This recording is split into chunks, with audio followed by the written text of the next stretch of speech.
Dear friends, as I sit here watching the autumn leaves fall outside my window, I'm reminded of a story from the Montana Territory that my own grandmother might have recognized. It happened in 1882, when America was still finding its way, when people traveled by wagon and trust was earned through actions, not words.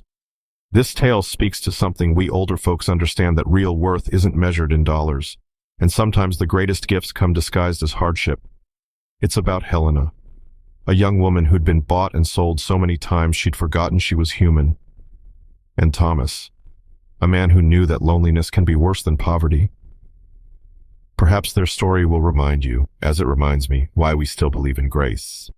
The auctioneer's voice was wearing thin by 3 o'clock, too much tobacco and too much talk.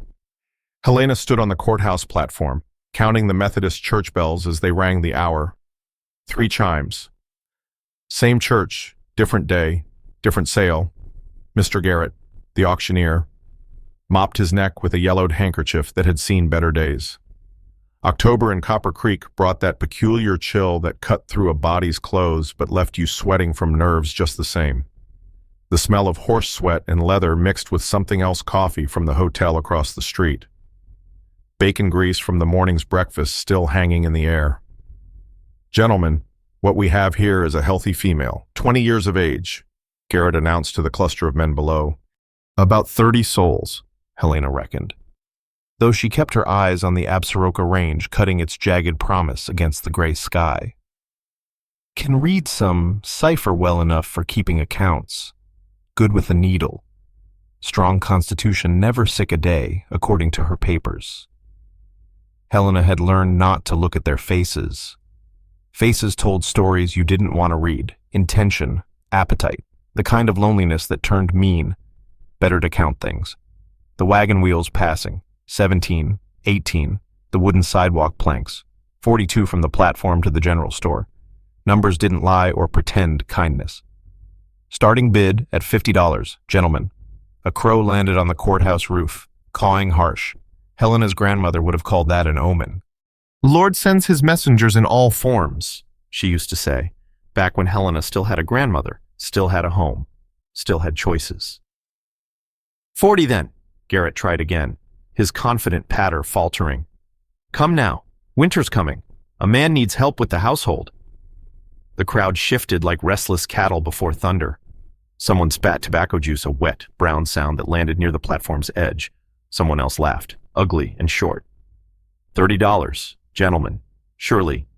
$2 silver. The voice came from the back, quiet but carrying the weight of river water, slow, deep, inevitable. Every head turned. Helena's counting stopped. Her hands, which she'd trained to stay still during these proceedings, trembled just once.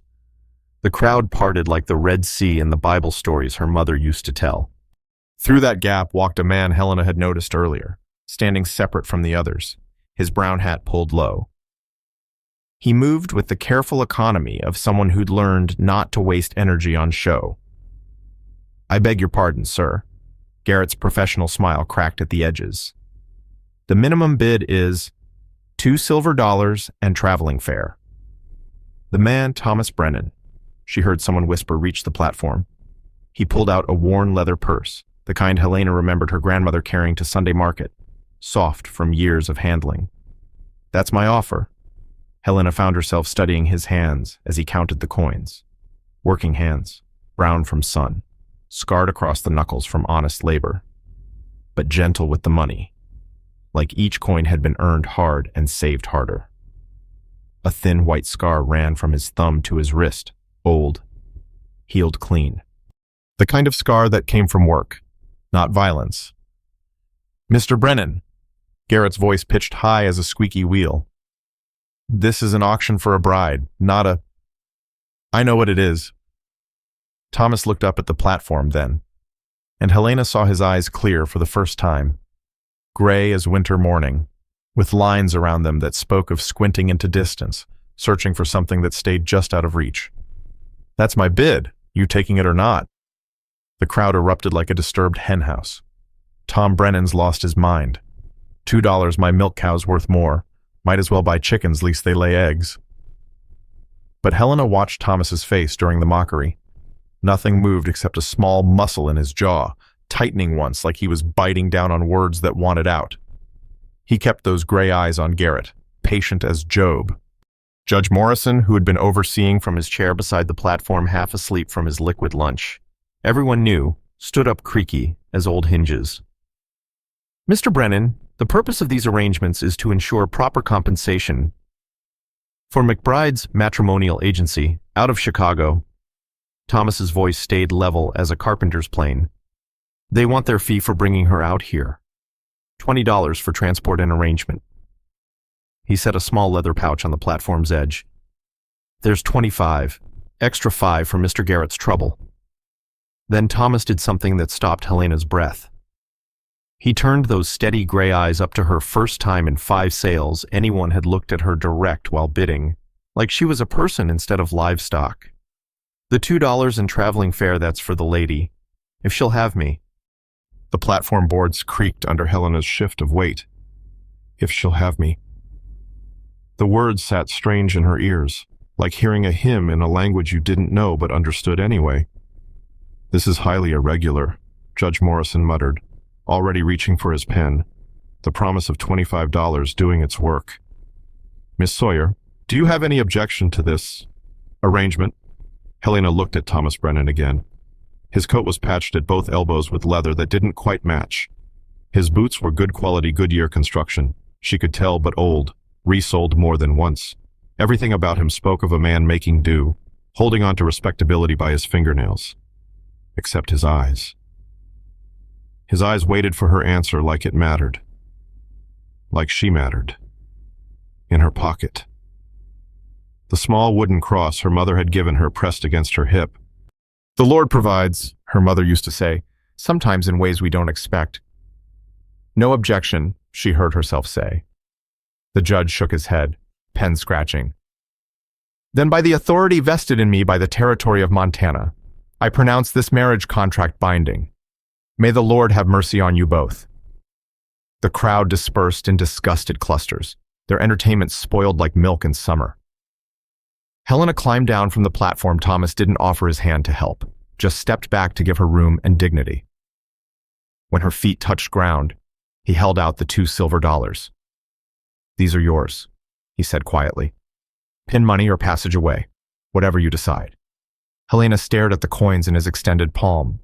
In 6 years of being sold, no one had ever given her money of her own. Money meant choices.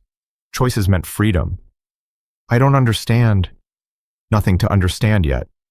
He placed the coins in her hand, careful not to let his fingers brush hers, propriety maintained even in this strange moment. Got a wagon out front. It's a long ride to the place. We should go if you're coming. He turned and walked toward the street without looking back, leaving her holding $2 silver that weighed more than gold. Before we continue, please leave a like and subscribe. Let me know which city you're watching from. Now, let's get back to the story. The wagon seat pressed hard against Helena's spine through her thin wool dress. Every rut in the road jarred her teeth, sent red dust rising in clouds that coated her throat. Thomas held the reins steady, eyes forward, letting the mules find their own pace. No hurry in him. No talk either. Just the creak of leather harness. The steady clop of hooves on packed earth, and somewhere far off, a hawk's cry cutting through the October afternoon. The main road stretched west from Copper Creek, wide enough for 2 wagons to pass. Helena knew this road. It led to the bigger ranches, the stage route to Bozeman, but the mule's ears pricked forward, and Thomas made a soft clicking sound with his tongue. They turned onto a track she hadn't noticed, barely wide enough for the wagon, tall grass brushing the wheels with a whisper like prayers. Sagebrush gave way to cottonwoods, their leaves gone yellow as butter. The mountains fell away behind them. No chimney smoke on the horizon, no neighbor's lamplight promising company. The wooden cross in her pocket pressed against her hip with each sway of the wagon. The mule's breathing came harder. Steam rose from their backs despite the chill. One of them, the left one, shied when a jackrabbit burst from cover. Easy, Bessie. Thomas's voice, first words since town, low, patient. The kind of voice that gentled horses and probably children too, if he had any. Through the yellowing cottonwoods, Helena saw it.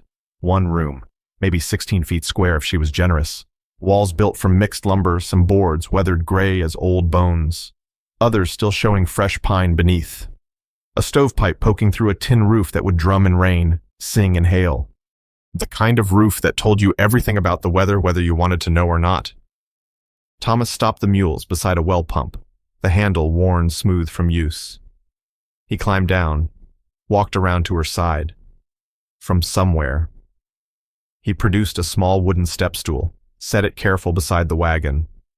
Didn't offer his hand, didn't watch her struggle with her skirts, just busied himself with the harness buckles, giving her the privacy of managing on her own. The cabin door stood open. Helena could see clear through to the back wall. No hidden doors, no cellar entrance, one window facing west, real glass. A luxury that must have cost him dear. The Franklin stove still radiated heat. Coffee smell lingered, mixed with something else. Bacon grease, lye soap, the particular scent of a man living alone. Table, 2 chairs, a narrow bed against the far wall. Just one bed. Thomas carried in a sack from the wagon cornmeal by the way it shifted. He set it beside what looked like a pickle barrel, doing duty as storage. Then he reached behind the stove, pulled out a coil of rope. Helena's throat closed. Here it came. The thing that made sense of $2 and unexpected kindness. But Thomas strung the rope across the room, corner to corner, about head height. From a wooden crate, he pulled a quilt, moth-eaten at the edges, faded from blue to gray, patches showing different cloth from different years. He threw it over the rope. Your side. He pointed to the space with the window and the bed. Mine. The area by the door where he now dragged in a bedroll from the wagon. The quilt hung there, thin enough that lamplight would show through, but a line drawn clear as any fence. Outhouse is behind the woodpile, Thomas said, already turning away. Pump needs priming mornings. I'll be gone before dawn, back by dark. He sat on his bedroll, pulled off his boots, set them neat beside the door, toes pointing out like they were ready to run. The quilt blocked him from view as he settled, but Helena heard every shift of the blankets, every breath in the quiet. She sat on the edge of the bed. Corn husks rustled inside the mattress, releasing a smell like summer fields. Through a gap where the quilt didn't quite meet the wall, she could see Thomas's brown hat on its peg. Above it, a Winchester 73 hung on the wall. The metal gleamed with oil, well kept, within his reach, not hers. 28 mornings now, and Helena knew the pattern by heart. The wild rooster that roosted in the cottonwoods crowed first, not Thomas's bird, but it served the same purpose. His blankets rustled beyond the quilt divide. The floorboards groaned under his weight, each board with its own particular complaint. Strike of a match. Sharp sulfur smell cutting through the cold morning air. The coffee pot's tin on iron clatter. Helena kept her breathing steady, face turned to the wall. Let him think she slept through his morning ritual. His boots scraped against the floor as he pulled them on. The door hinges sang their metal-on-metal protest they needed oil. Had needed it since she'd arrived. Then his footsteps faded toward wherever he went before dawn. She counted 50 breaths, the Lord's Prayer twice through in her mind, then sat up. Gray light seeped through the window like watered milk. November now. And frost painted the glass in patterns that looked like her grandmother's lace doilies. The blanket scratched against her shoulders as she pulled it close. Her bare feet found the cold floor, each board a shock against her soles. The Franklin stove still held last night's warmth, banked coals glowing orange through the grate. On the table, same as every morning, coffee in the blue enamel pot, still steaming. A tin cup set out beside it, but today, something different. 3 small paper packets lined up neat as Sunday school children. Helena picked up the first packet. D.M. Ferry & Company, Seeds, Detroit, Michigan, ESTD, 1856. The paper felt smooth between her fingers. Quality stock. Turnips. The label said, the second carrots. Third winter cabbage. Through the window, Thomas's figure moved in the distance, already past the first rise. Checking fence lines. He'd said that first week when she'd finally asked where he went. No other explanation offered.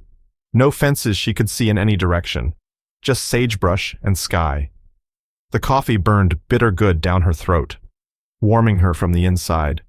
Her mother used to say coffee was the Lord's apology for making mornings come so early. Helena studied the seed packets again. The garden plot sat beside the cabin rectangle of turned earth he'd pointed out that first day. Yours if you want it. Strange way to phrase it. Not you'll tend the garden, or the garden needs planting. A choice wrapped up in 4 small words. She dressed quick, the same gray wool dress, worn soft at the elbows from 6 years of wearing. Her other dress, the blue calico from the auction platform, hung on its peg. She'd washed it twice with lye soap strong enough to burn her hands, but the platform smell clung to it still. Fear sweat and resignation baked into the very fibers. The pump handle fought her grip. Ice in the valves. First push. Nothing. Second, a grudging trickle. Third brought water clear and cold enough to make her teeth ache. She filled the washing basin, splashed her face. The shock of it drove away the last cobwebs of sleep. In the small mirror Thomas had nailed beside the door, another surprise. Discovered her 4th day, her reflection looked back. Same narrow face, same dark hair pulled back tight as her grandmother had taught her. But something around the eyes had changed. The constant squint of watching for danger had eased. Behind the flour sack, 50 pounds. Full. Though Thomas never brought supplies home that she saw Helena's fingers found them. 3 books, leather-bound, spines cracked from use. The Farmer's Almanac, 1879. Mrs. Beaton's Book of Household Management. And strangest of all, McGuffey's Eclectic Reader, 3rd edition. A child's school book. Helena opened the almanac. Someone had made notes in the margins. Careful handwriting too neat to be Thomas's. She'd seen his marks on the seed packets. Rough as fence posts. Turnips, plant after first frost, in faded brown ink. A woman's hand, practiced and patient. The door creaked on those rusty hinges. Helena spun. The almanac pressed against her chest. Not Thomas. Mrs. Garrett from town stood in the doorway, though Helena hadn't heard wagon wheels or horse hooves. The older woman's basket hung over her arm like a weapon, her sharp eyes taking inventory of everything: the unmade bed, the quilt divide, the coffee cup in Helena's hand. Thought I'd check on you. She stepped inside without invitation, boots tracking dried mud across the clean floor. Christian duty and all, the smell of lavender water came with her. Too strong, trying to cover something else. Helena set the almanac careful on the table, waited. My George says your husband paid cash at Miller's store yesterday. Mrs. Garrett's fingers played with her basket handle, twisting the woven reeds. For flour and coffee, Helena said nothing. Her grandmother had taught her that sometimes silence was the only answer that didn't give ammunition. Paid in silver coin, George said. The woman stepped closer. Strange. Don't you think man who could only scrape together $2 for a bride suddenly has silver for supplies? Mrs. Garrett's gloved hand reached out, fingered the wool of Helena's dress. This is good material. Too good for what Thomas Brennan could afford. Her voice dropped low, intimate, poisonous. Unless he's found some other way to make money. Some arrangement, maybe. Pretty young wife could bring in coin if a husband was inclined to rent her out. The door slammed against the wall, hard enough to rattle the window glass. Thomas filled the frame, and for the first time, Helena saw something dark move across his face. Not anger exactly, something colder, the way winter comes inevitable and killing. Mrs. Garrett. His voice carried that same weight from the auction, quiet but with force behind it. You're on my land. I was just leaving. The word dropped like a stone in still water. Mrs. Garrett's mouth opened, closed, opened again like a landed fish. She clutched her basket tighter and pushed past Thomas, her lavender water leaving a trail. A moment later, wagon wheels creaked away fast. Thomas stood in the doorway, looking at Helena. Mud caked his boots, sweat stained dark under his arms despite the morning cold. His chest rose and fell quick. He'd been running. You all right? Helena nodded. His eyes moved to the books on the table. the seed packets. His jaw worked like he was chewing words, deciding which ones to let out. Then he turned, walked to the shelf beside the stove, reached behind the coffee tin and pulled out a small glass jar, set it on the table hard enough to rattle. Peppermint sticks, 6 of them, red and white striped, bright as Christmas morning. "For when the coffee gets too bitter," he said, and walked back out. Helena picked up one of the candy sticks, sugar and peppermint sharp on her tongue, childhood memory of her father bringing the same treats home from town, back when she had a father, had a home. Through the window, she watched Thomas attack the woodpile with an axe, each strike ringing across the empty land like church bells. She looked at the almanac again, that careful female handwriting in the margins. Opened the McGuffey's reader. On the inside cover, in the same neat hand, "Property of Sarah Brennan, age 10, 1871. 8 years passed. Thomas would have been, 22, 23, young enough to have a sister that age. But the way the name was written, Sarah Brennan complete, not Sarah Thompson or Sarah Mills, who became Sarah Brennan. The name written whole, like she'd been born to it. Helena looked back at the woodpile. Thomas had stopped chopping, stood leaning on the axe handle, staring at nothing, or at something only he could see. A daughter, then. Where was Sarah Brennan now? 2 months in, and the arithmetic stopped making sense. Helena bent over Thomas's boots by the door, scraping off the red mud caked thick from yesterday's rain. The sole caught her eye Goodyear welt construction, the kind of stitching that took skill and cost money. She'd seen enough men's boots to know. These would run $12 new in any catalog, maybe 8 used, if you could find them at all. His shirt hung on the back of the chair, waiting for mending. The fabric was worn through at the elbows, patches sewn over patches. But those boots, the leather underneath the mud was good quality, the kind that would last 20 years with proper care. Her fingers found the maker's mark burned into the heel. McKay and Sons, Denver, Est, 1868. The door opened. Thomas stopped when he saw her crouched by his boots, the scraping stick still in her hand. "Needed cleaning," Helena said. He nodded, moved past her to the stove. The coffee pot still held the morning's dregs. He poured the cold, bitter liquid into his cup, drank it down like medicine, the way his throat worked. She could tell it had gone sour. "Found something needs mending," he said. From behind the flour barrel, he pulled out a leather journal, the kind with brass clasps that she'd seen in Miller's store window, $2. The card had said, more than he'd paid for her. Helena had priced one once, back in her 3rd sale, when she'd thought keeping records might help her understand the pattern of her life, might show her how to break free. Straps torn, Thomas set the journal on the table between them. "You mentioned you could work leather." She hadn't mentioned that, but she could learned it from her second owner's wife, before the fever took them both and left Helena to be sold again. Helena picked up the journal. The leather was soft, oiled regularly with neat's foot oil by the smell.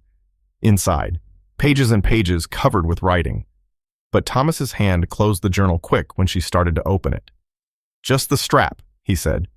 His fingers stayed pressed on the cover. That evening, after beans and cornbread with a touch of molasses for sweetness. Thomas didn't retreat behind the quilt divide like usual. Instead, he sat at the table, watching her work the leather with an awl she'd found in his toolbox. The silence stretched different than their usual quiet. Not empty, but waiting, like the air before thunder. "You read any?" Thomas asked sudden, his voice rougher than normal. Helena's hand slipped. The awl point caught her thumb. Blood welled up, bright red. She stuck her thumb in her mouth quick, tasted copper and salt. "Some." Thomas stood, walked to the shelf. His movements were careful, deliberate. He pulled down the McGuffey's reader, held it like it might break. "Would you—" He stopped, drew in breath through his nose, started again. "I never learned proper. Sarah tried teaching me, but—" The name caught in his throat like a bone. He set the book gentle on the table. "Maybe you could show me, if you've a mind to." Helena looked at the book, at his face, jaw tight with the effort of asking. A grown man admitting he couldn't read that took something more than courage. Charcoal from the fire, she said. Writes better than pencil on wood. They moved to the barn. More space there. And the walls were raw planks. Good for marking. The barn smelled of hay and leather, mule sweat and liniment. Helena pulled a piece of charcoal from her apron pocket, drew the alphabet in capitals on the wall, each letter tall as her hand. A is for apple. She drew a circle beside the letter. B is for barn, a rough square with a peaked roof. Thomas copied underneath, his letters crooked but determined. His hand was steady despite the shame she could see in the set of his shoulders. A man who'd worked with his hands all his life, learning to make them do this new, delicate thing. C, Helena said. Cat. She drew whiskers on a round face. S, Thomas said, reaching past her to trace the curve. His sleeve brushed her arm. Rough cotton against her skin.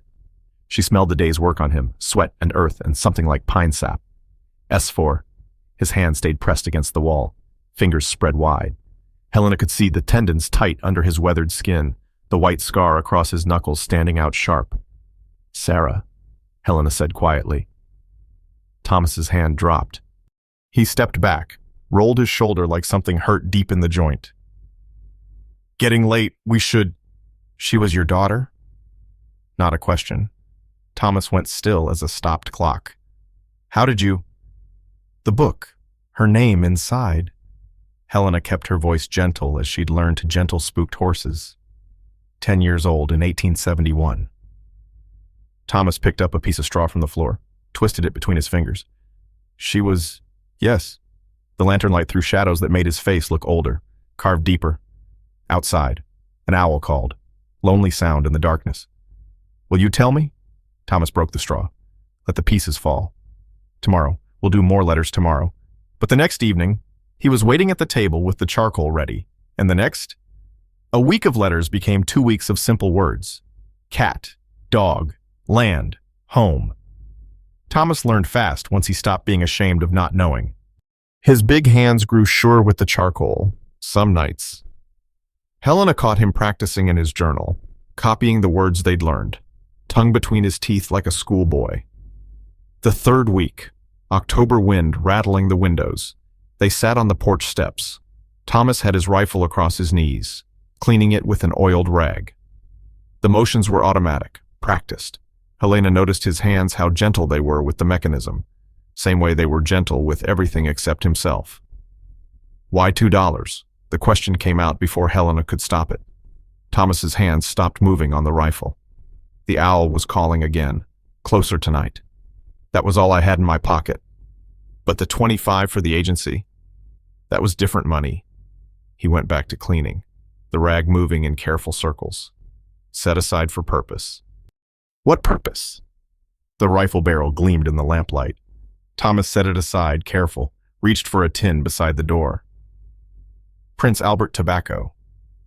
Though Helena had never seen him smoke or chew, he opened it. Inside. Not tobacco, but coins. Silver dollars. Maybe 30 of them. Catching the light. Been saving, he said. 5 years now. Since... He stopped, cleared his throat. Since I needed something to save for. For what?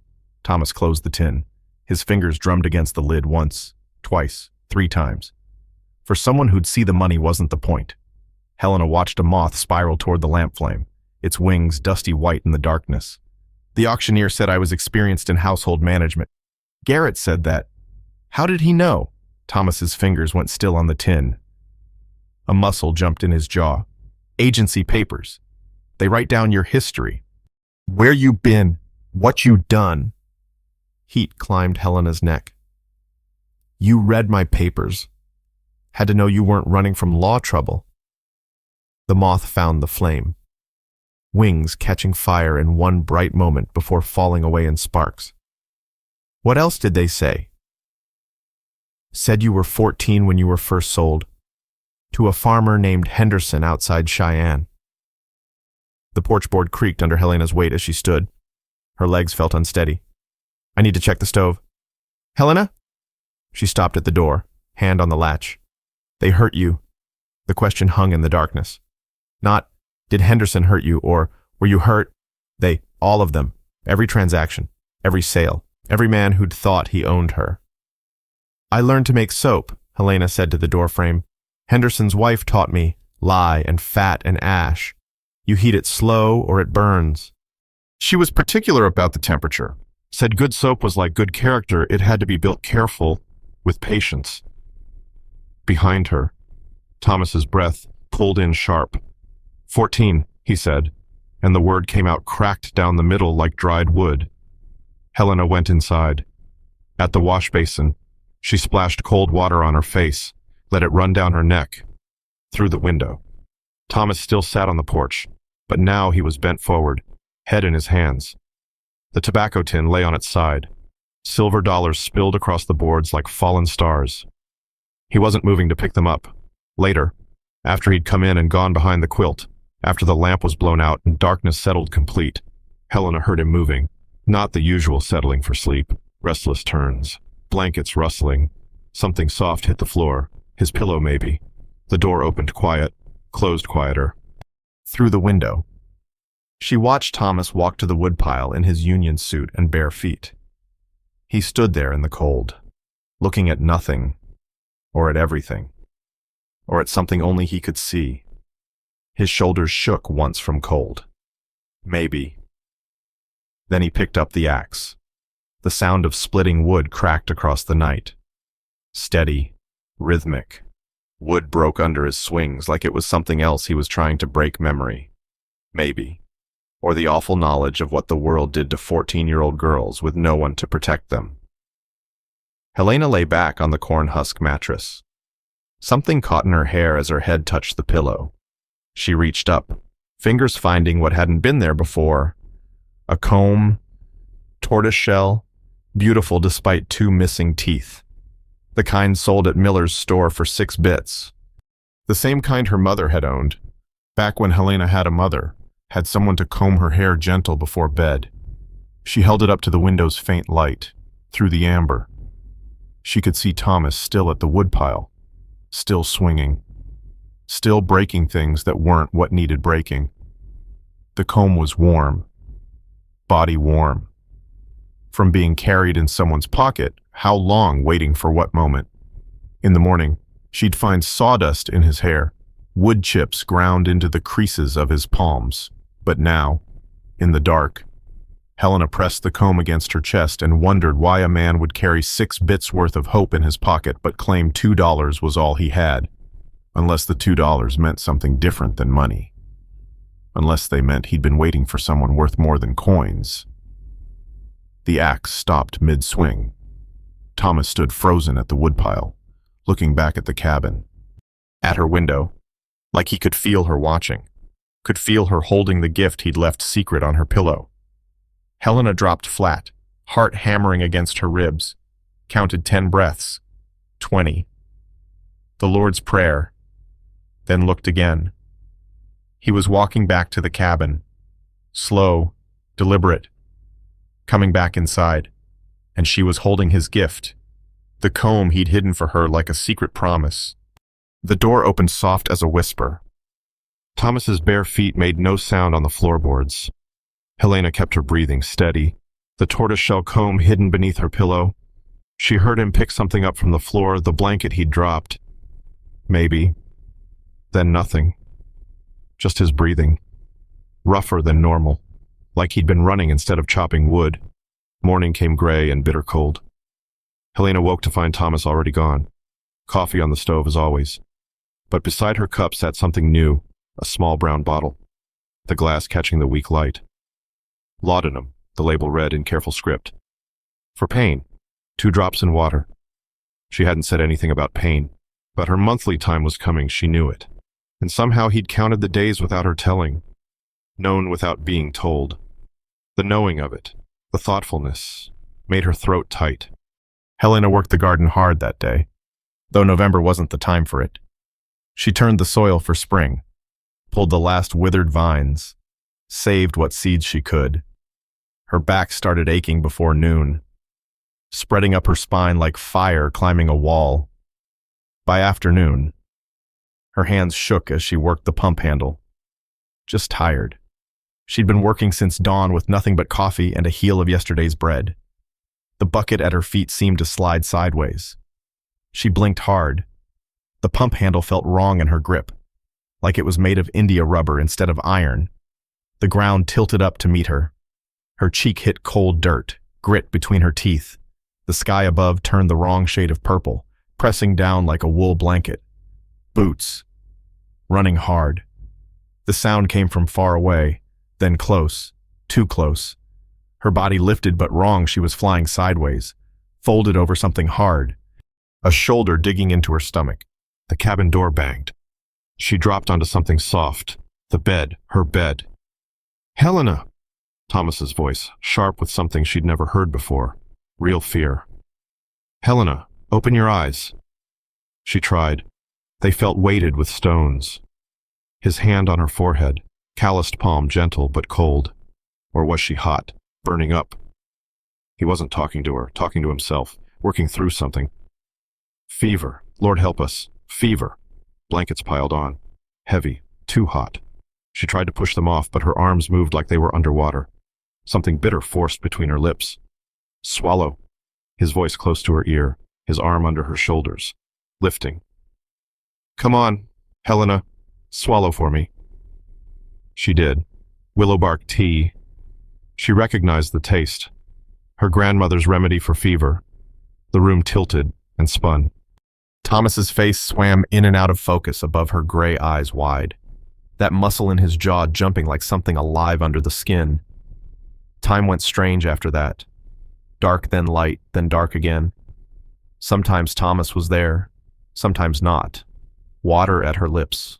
Something cold on her forehead. Voices that couldn't be real. Henderson's wife talking about soap temperature.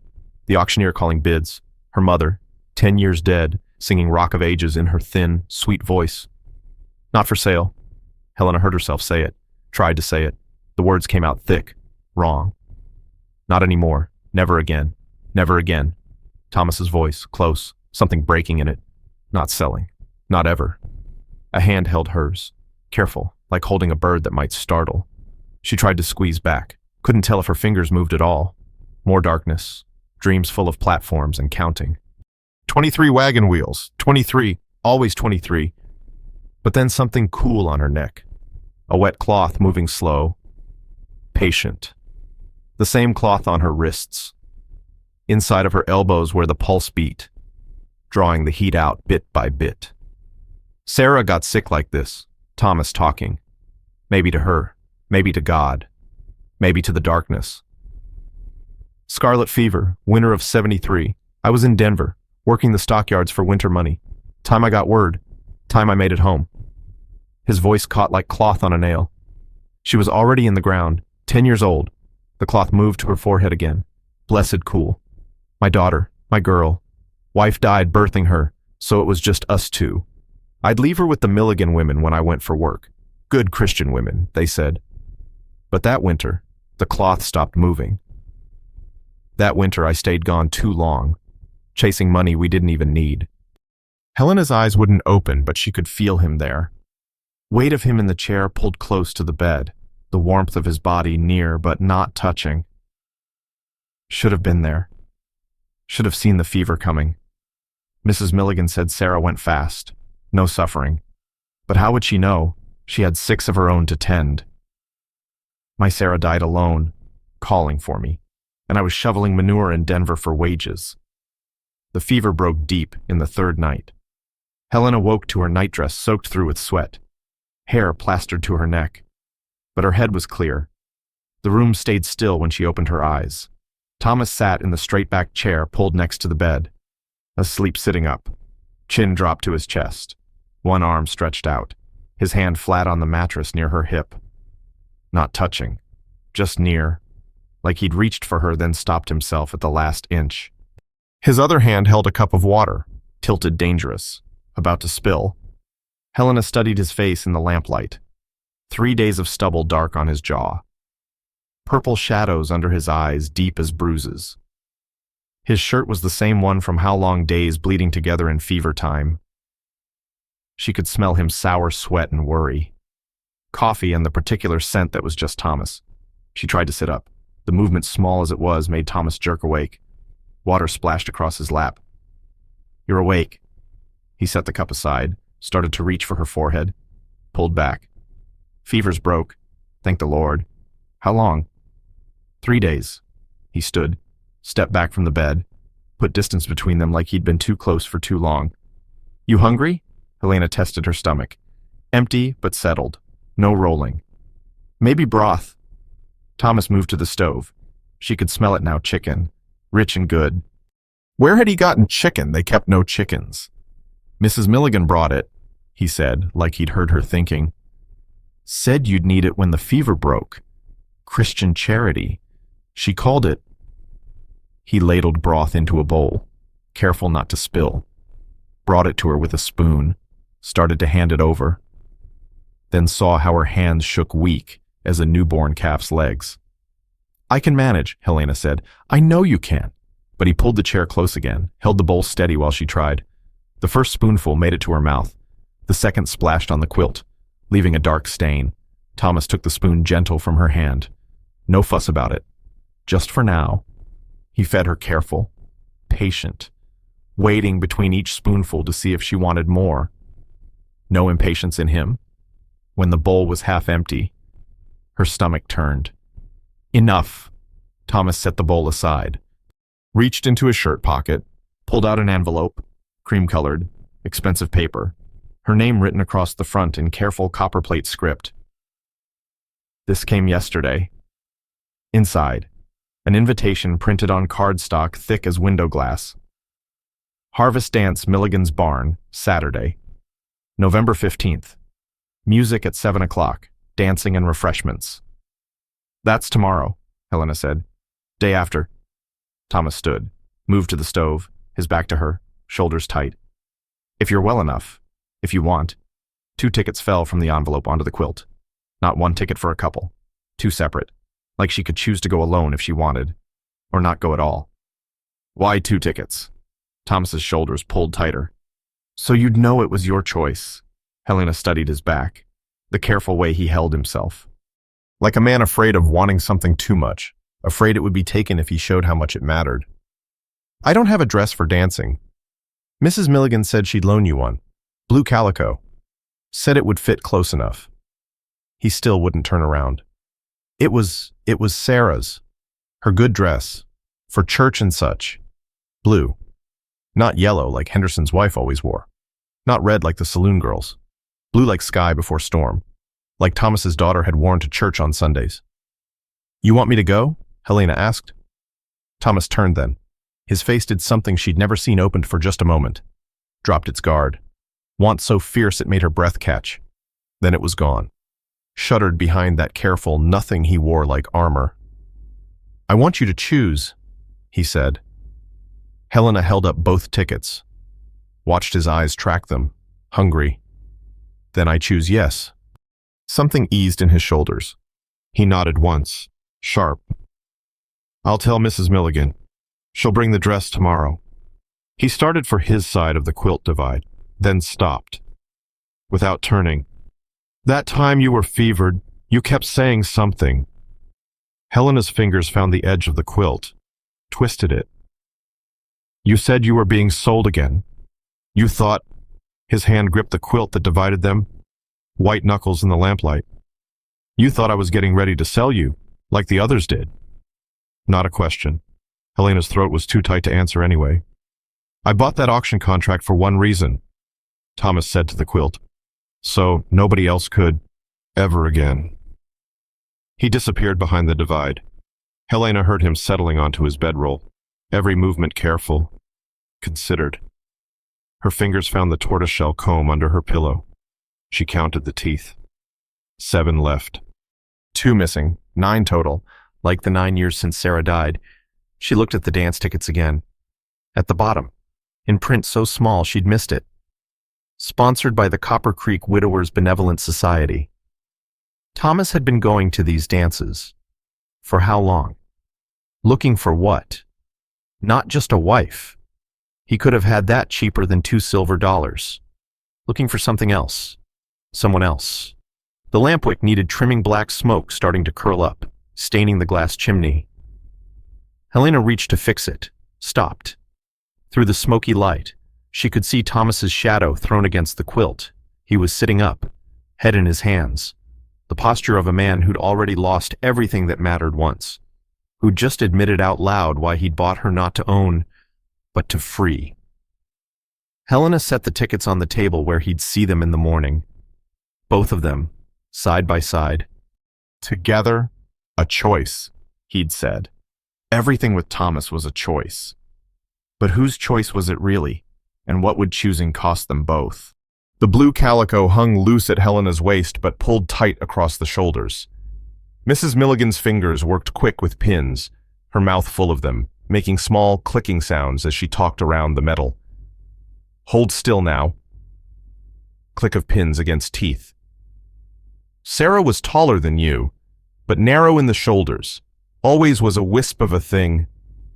Helena stood on a wooden crate in the middle of the cabin, arms out like a scarecrow. Through the window, she could see Thomas by the wagon.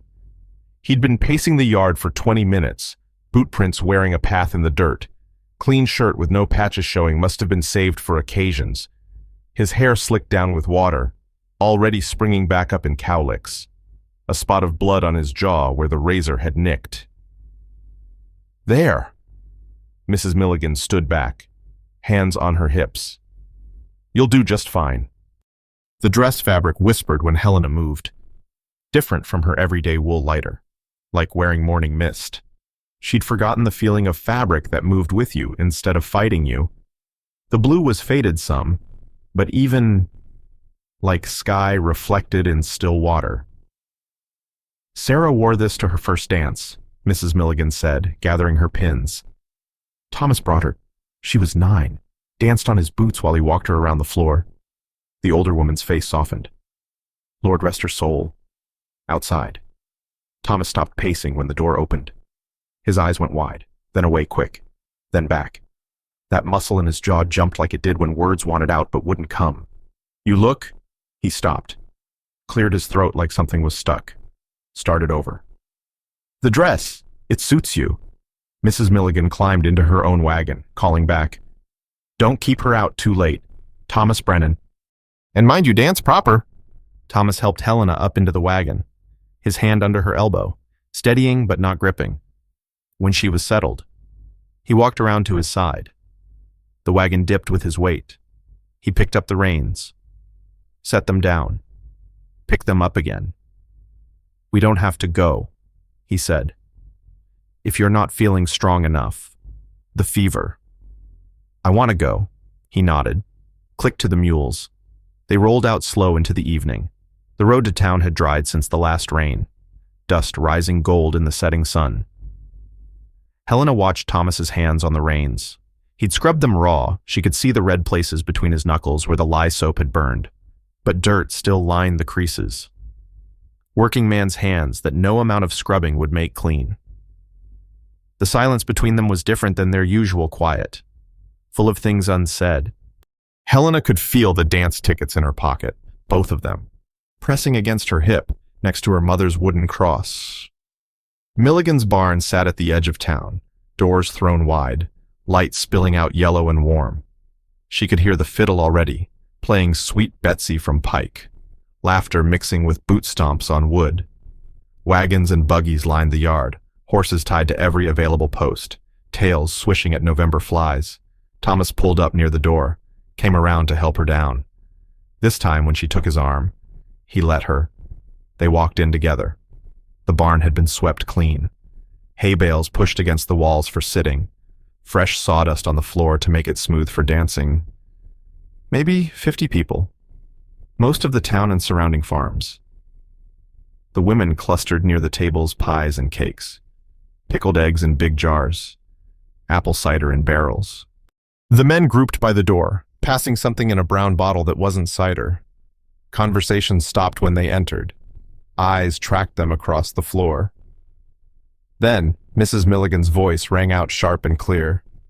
That's Sarah Brennan's good dress. Still fits perfect after all these years. Good thick fabric. They don't make them like that anymore. The silence cracked. People went back to their talk.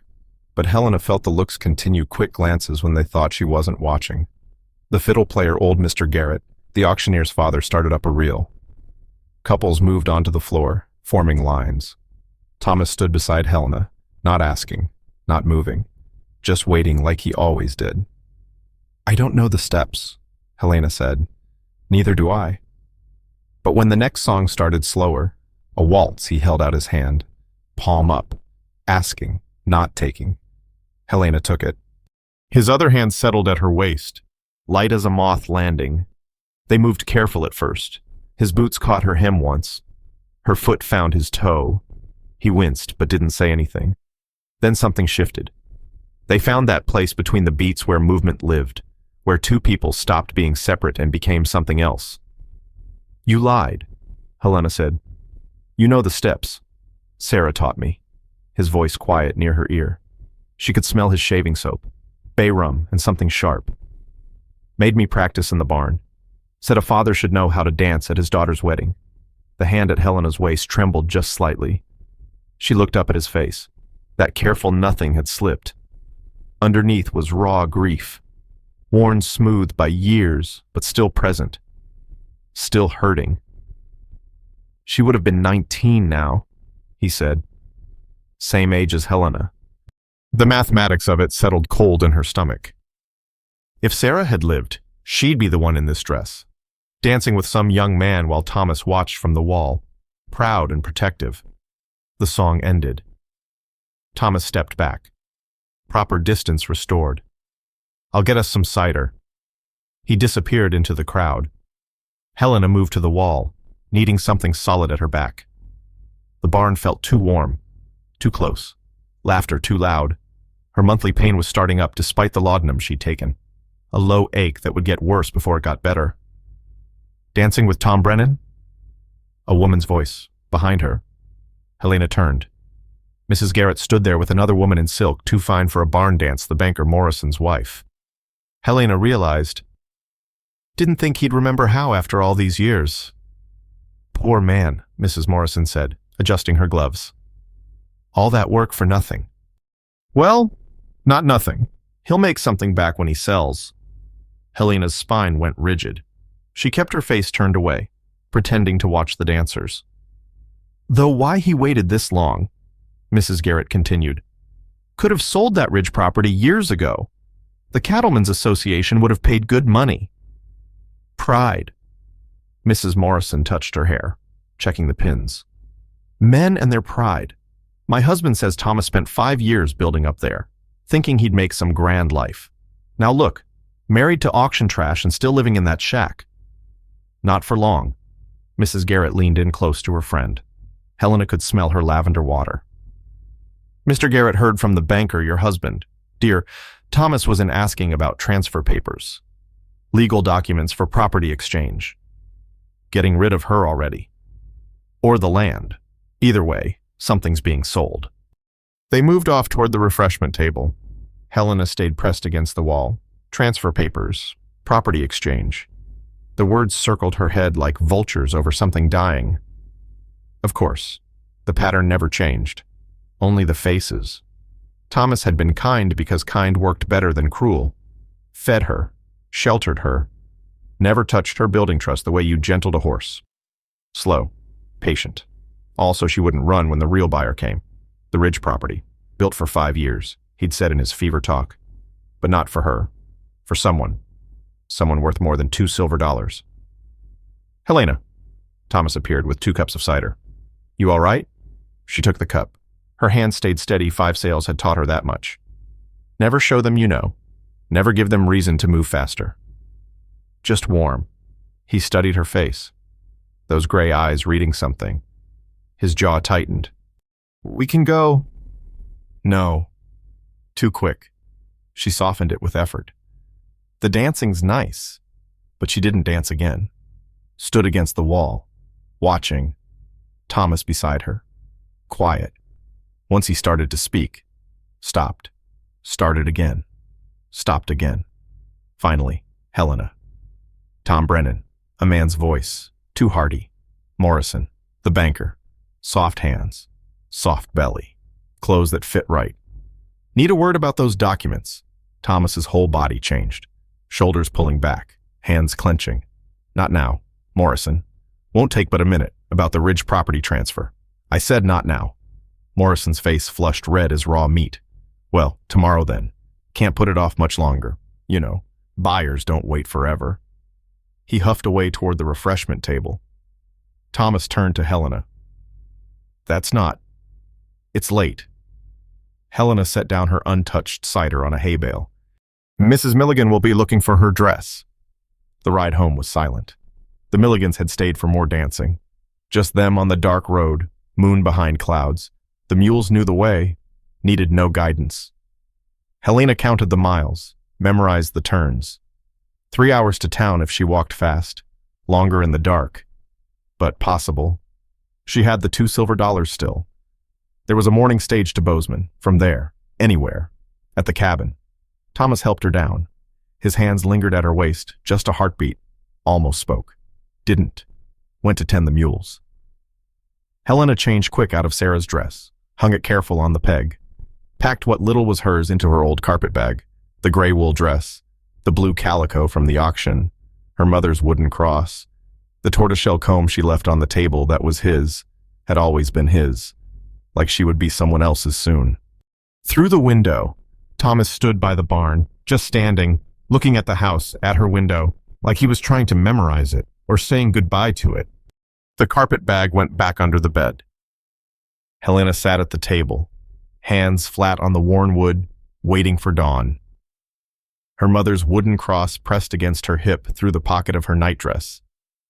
Outside, clouds covered the moon, dark so thick she couldn't see the barn. Thomas came in after midnight, moving quiet behind the quilt divide. The rope bed creaked as he settled, then nothing. But Helena knew he wasn't sleeping. That particular kind of silence that comes from a body holding itself still, trying not to disturb. Morning brought no rooster crow. The wild bird had moved on to warmer places. Helena lay listening to Thomas's breathing change, the shift from pretend sleep to real waking. His feet hit the floor. The usual sounds matched strike. Sulfur smell sharp. Coffee pot rattle. Boots pulled on. Leather creaking. But then different. A drawer opening, the one that stuck, had to be forced. Thomas hardly ever opened that drawer. Papers rustling. The scratch of pencil on paper. Steady for longer than usual. He left without making coffee. First time since she'd arrived. Helena waited 10 breaths. 20. The Lord's Prayer silent on her lips, then got up. The drawer hung half open, wood swollen from November damp. Inside, documents she hadn't seen before, legal looking, with red wax seals and official stamps. She pulled them out careful, keeping them in order. Transfer of deed across the top of one informal script. Her name written in the middle of black printed words, Helena Brennan, party of the second part. Below that for a property description, 160 acres, Section 12, Range 4 West, including all buildings and improvements thereon. The Ridge property Mrs. Garrett had mentioned. Another paper. Bill of sale. Her name again. Amount left blank, waiting to be filled. The third made her sit down hard on Thomas's chair. Certificate of marriage dissolution. Half filled out. Thomas's signature at the bottom in his careful new writing. The letters she taught him. The line for hers still blank. She'd seen papers like these before. Third sale. When Henderson had died and his nephew traded her to the miners for 2 mules and a Studebaker cart. Legal papers making it clean. Official, no disputes later. No claims, but divorce papers that was new. Smart. Though, divorce her first, then sell her free and clear. No legal complications, a clean transaction. Had Thomas planned this from the start, marry her cheap, build trust with kindness and peppermint sticks, then sell her for profit to whoever wanted a woman already broken in, already trained not to fight through the window. Dust rose on the road, not Thomas walking back. Thomas and someone else. 2 riders coming fast. Helena put the papers back exact as she'd found them, moved to the stove, started coffee with hands that stayed steady from practice. Normal morning movements while her mind calculated. The turnips in the garden were ready. She could harvest them, take them with her. Root vegetables traveled well. Wherever she was going, she'd need food to start. The door opened. Thomas entered first, followed by Morrison the banker. The soft man was sweating despite the morning cold, mopping his neck with a handkerchief that had initials embroidered in blue silk JRM. James Robert Morrison. Helena had seen his full name on the bank window. Mrs. Brennan. Morrison nodded at her. His eyes traveled the cabin, taking in the quilt divide, the single table, the narrow space. His nose wrinkled slightly. Quaint. Thomas's jaw was tight enough she could hear his teeth grinding. The papers. Morrison. Let's get this done. Morrison pulled out a leather portfolio, the kind that cost more than Thomas had paid for her. Set it on the table with a soft thump. All here, as requested. Just need both signatures. Not both, Thomas said. Just hers. Helena's hand stayed steady on the coffee pot handle. Of course. Just hers. Her agreement to be sold. Her signature on the divorce. Make it all legal and tidy. No room for dispute later when she was 3 states away, belonging to someone else. Ma'am, Morrison pushed the papers toward her. If you would. Helena looked at Thomas. He stood by the door like he might bolt any second. Wouldn't meet her eyes. One hand gripped the doorframe hard enough to turn his knuckles white. A bead of sweat ran down his temple despite the cold morning. Where do I sign? Her voice came out flat. Tired. She was tired of this. Tired of being cargo. Tired of pretending choice existed. Morrison showed her 3 places. Initial here. Full name there. Date at the bottom. Helena signed without reading the details. What did it matter what the words said? The end was always the same. New owner, new place, new rules to learn. Excellent. Morrison blotted her signatures with a small pad he pulled from his vest pocket, then tucked the papers away. The funds will be transferred to your account today, Mr. Brennan, though why you wanted it in her name. Get out. Morrison's eyebrows rose high. I beg your, get out. The banker clutched his portfolio against his chest like armor. Good day then, ma'am. He backed toward the door, nearly tripping over the threshold, scrambled onto his horse, not graceful, rode off fast, dust clouding behind him. Thomas stayed by the door, still wouldn't look at her. His breathing was rough, uneven. When? Helena asked. When what? When do I leave today tomorrow? Does the new owner come here, or do you deliver me? Now he looked. His face did something she couldn't read, twisted like he'd bitten into something rotten. What? The sale, the transfer. When does the new owner come? Thomas crossed the room in 3 strides, grabbed the papers from the drawer, spread them on the table hard enough to rattle the coffee pot. Look at them. I did. No, look. His finger stabbed at the deed transfer. Read it. Really read it. Helena read, transfer of deed from Thomas Brennan to Helena Brennan. Not from her, to her. The Ridge property, Thomas said. His voice was rough as sandpaper. I'm giving you the Ridge property, the land I own up there, the house. Helena's mind went blank as fresh paper. Why? Keep reading. The bill of sale, not for her, for the buyer of Thomas's cattle brand and livestock rights. Sold to the Cattlemen's Association for $800, to be deposited in the account of Helena Brennan. The divorce papers are if you want them. Thomas's voice cracked on the last word.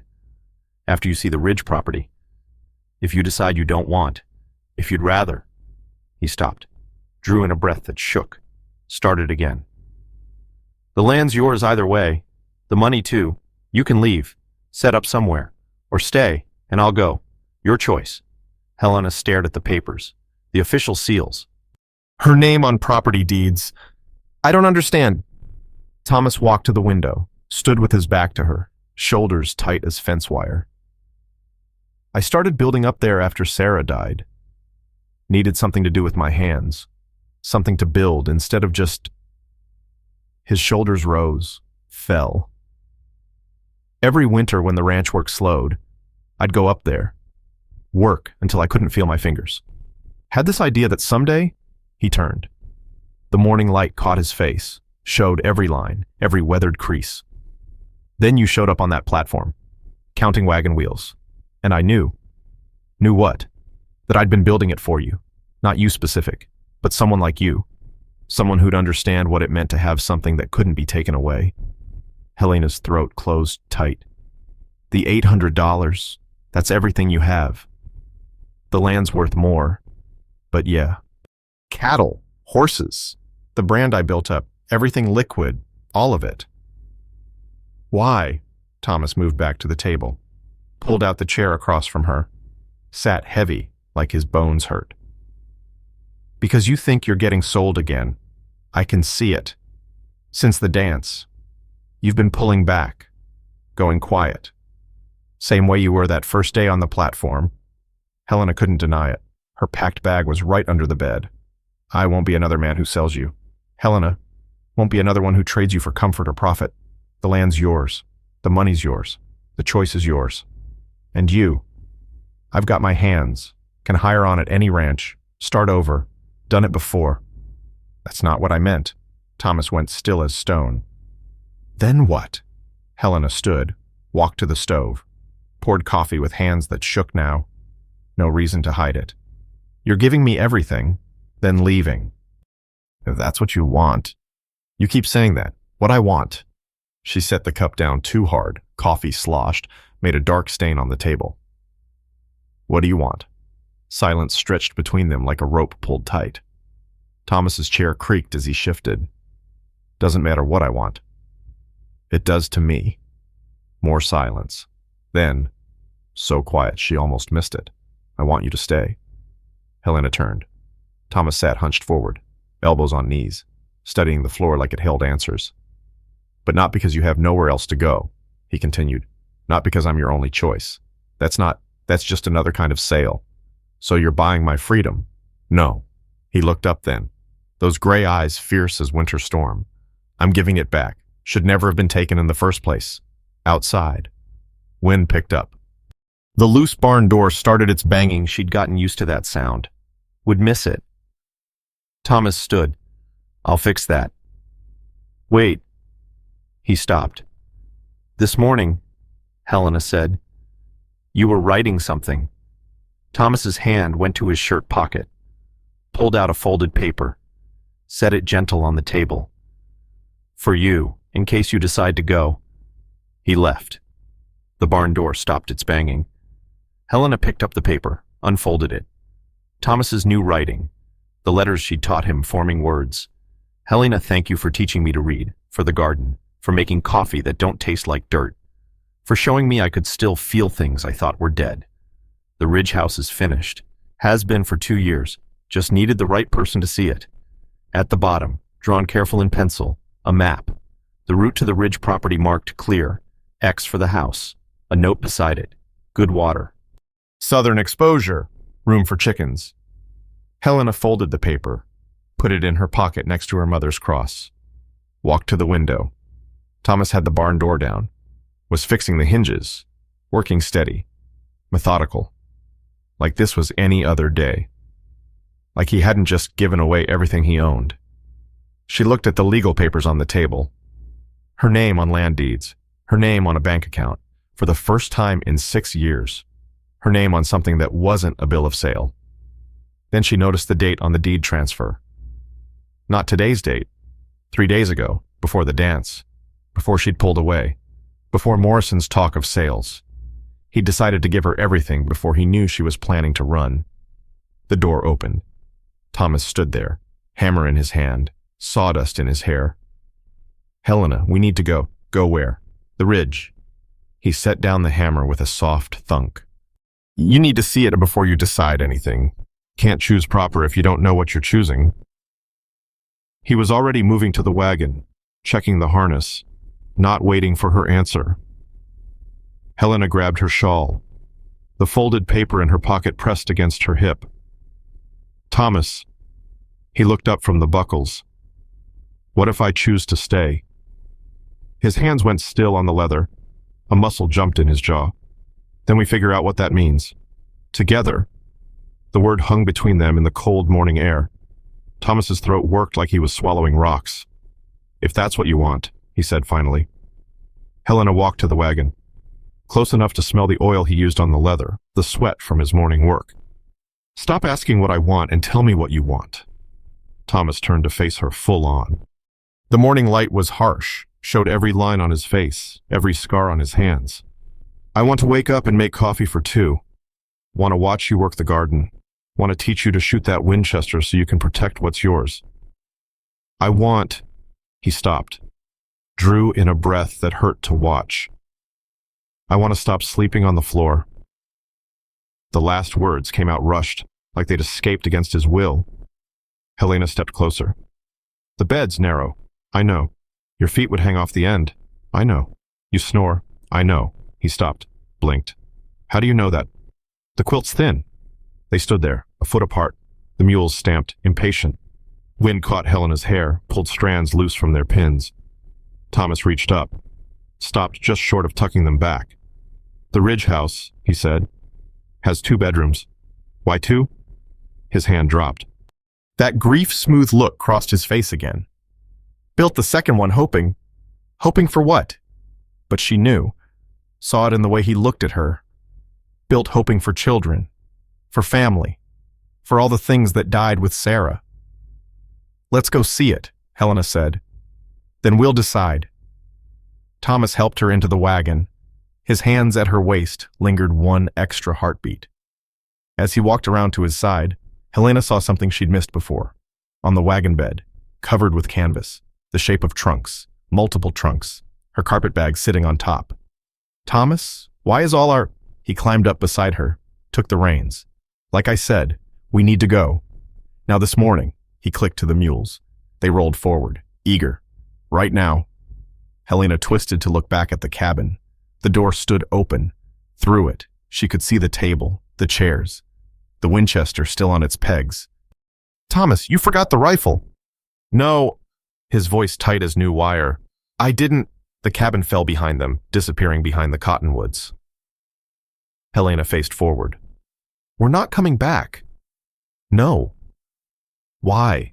Thomas's hands white-knuckled on the reins. Because the new owner takes possession at noon. Helena's mind raced, trying to make sense of it. What new owner, you said? The cabin sold, has been for a week, to the Milligan's oldest boy and his new wife.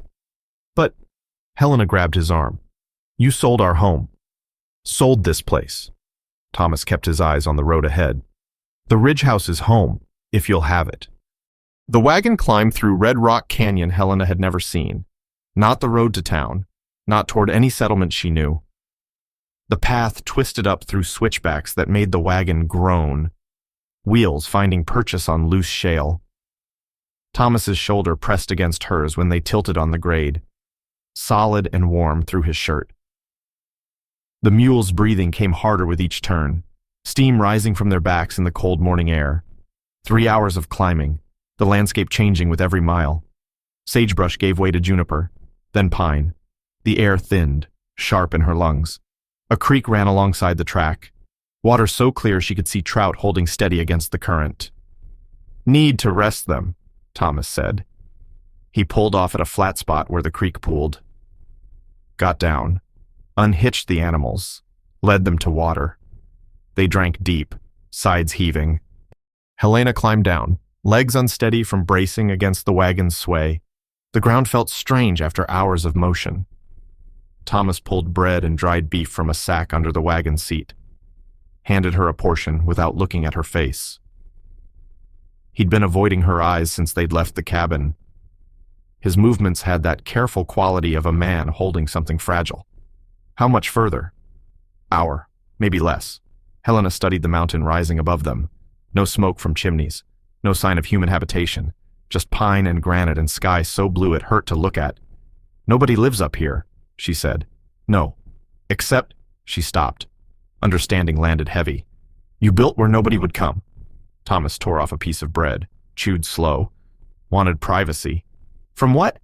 He looked at her then. Quick glance that showed something raw before he turned away. From people thinking they knew my business. From...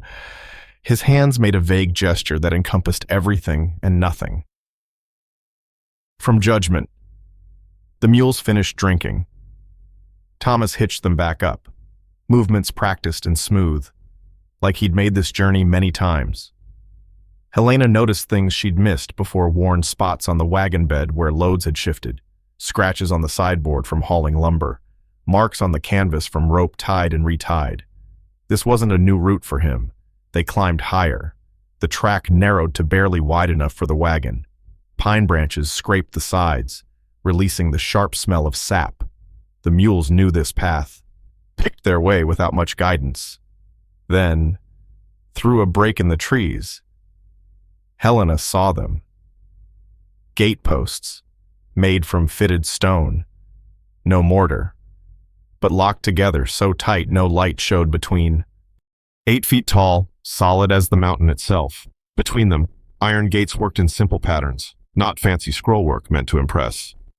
Just strong, straight lines. Built to last. Thomas stopped the wagon, got down. His hands shook slightly as he worked the lock, a good lock. Helena noticed, not the cheap kind that rusted in one winter. The gate swung open silent, hinges oiled recently, by the smell. He led the mules through, went back to close the gates. Didn't lock them. Not yet. Lock them? Helena asked. If you want. She didn't answer. Couldn't, because ahead, through a grove of aspens gone gold with November, she could see it, a house. Not a mansion like she'd imagined when Mrs. Garrett talked about the Ridge property, not built to make neighbors jealous, but a real house. 2 stories of fitted logs, chinked so tight no draft would ever find its way through. Stone foundation rising 4 feet above grade, no rot would touch those sills. Windows, real glass windows, 6 across the front, 4 visible on the side, each pane clean, reflecting the morning sun like mirrors. A porch wrapped around 3 sides. Posts made from whole pine trunks with the bark still on but varnished against weather. The roof was wood shingles, not tin, cut cedar that would silver with age but never leak. Thomas pulled the wagon up to the front steps, 5 steps up to the porch, each one solid timber that didn't creak under his weight. The front door was oak, plain but perfect. Iron hinges forged by hand, she could see the hammer marks. The handle was iron too, worn smooth already from his hands. It's not locked, Thomas said. Stepped back, gave her room. You should go in first. Helena climbed the steps. The door handle was cold under her palm, substantial. The door swung inward on those silent hinges. Light. That was the first thing. Light everywhere, flooding in through all those windows. The floors were wood, sanded so smooth they looked wet, sealed with something that made them glow amber in the sun. A stone fireplace dominated one wall, big enough to heat the whole first floor. But not just functional, the stonework was art. Each piece chosen for color and fit, the pattern making her think of river rocks, water-worn and perfect. The main room opened to a kitchen, not a corner with a camp stove, but a real kitchen. An iron cook stove with 6 burners and 2 ovens. A sink with a hand pump running water inside the house. The pump handle was copper, polished bright. Shelves built into the walls, empty but ready. A table by the window, pine like everything else, looking out at mountains that went on forever. Upstairs, Thomas said behind her. His voice sounded strange, tight. A staircase, each step solid under her feet. No creaks, no give. The banister was worn smooth already, his hand rubbing it every time he climbed. 2 bedrooms, like he'd said. The larger one faced east for morning sun. A bed frame built from pine logs, fitted together without nails. No mattress yet, just the frame waiting, more windows, more of that impossible light. The second bedroom was smaller but still generous, facing south for warmth all day. Helena stood in the doorway, throat tight. A child's room, built for someone who would never use it.